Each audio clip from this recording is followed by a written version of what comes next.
What's going on, y'all? TK here, back with TK's Commentaries. We are at the end of the Week 10 Bills vs. Colts game. Be sure to like, comment, and subscribe to the channel.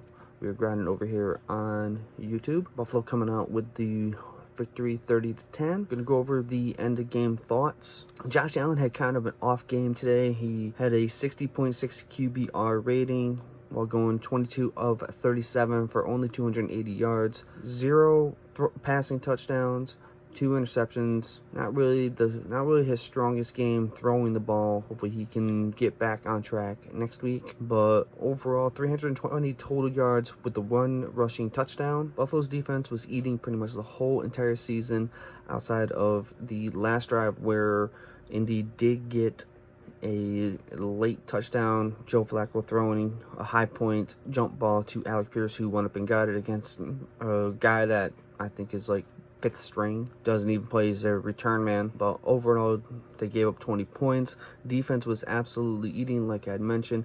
4 sacks on the day. Gregory Rousseau, Quentin Jefferson, AJ Epinesa, the man who had a absolutely phenomenal day, Teron Johnson, who recorded a sack and also recorded had one of the Bills' 3 interceptions that taken back for 6. The other 2 was Austin Johnson, who got his 2nd pick of the year. Crazy stat on Austin Jefferson: he has as many career interceptions as Sauce Gardner. I read that stat earlier. I could not believe it. Buffalo also had 2 fumble recoveries from Alec Anderson on the kickoff return that was fumbled, and Damar Hamlin.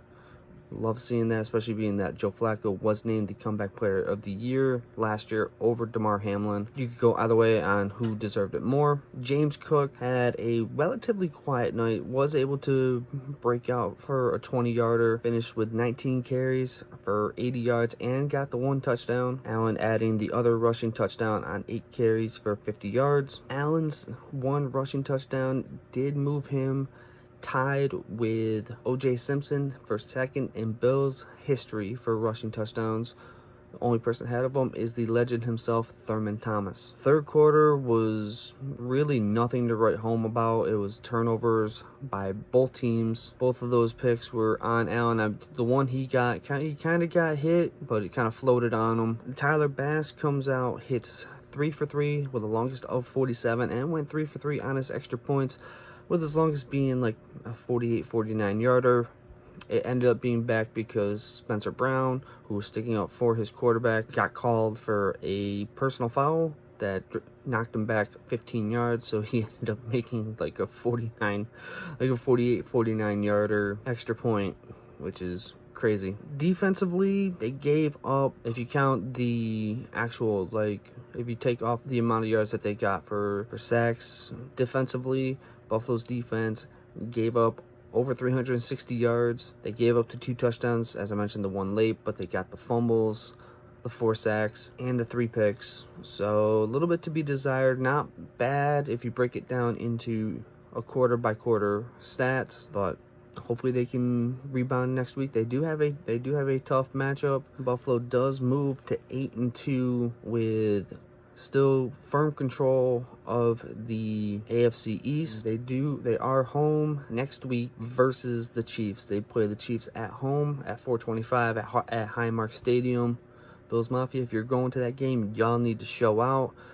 The Chiefs, despite being now 9-0, have not really looked that good the past couple seasons. They have looked beatable, so hopefully Buffalo can come away with the victory. I was kind of hoping Denver would do it, but the Chiefs got the blocked field goal late. I'll be back next week with my commentaries at halftime and at the end of the game for the Chiefs game. I do this win or lose. Hopefully we come out with the dub, and hopefully they can get Coleman, and hopefully Buffalo can get Coleman, Cooper, and Kincaid back. It would be nice to have those 3 guys and get a little bit healthier going into this KC game. I will catch y'all next week. Peace and go Bills.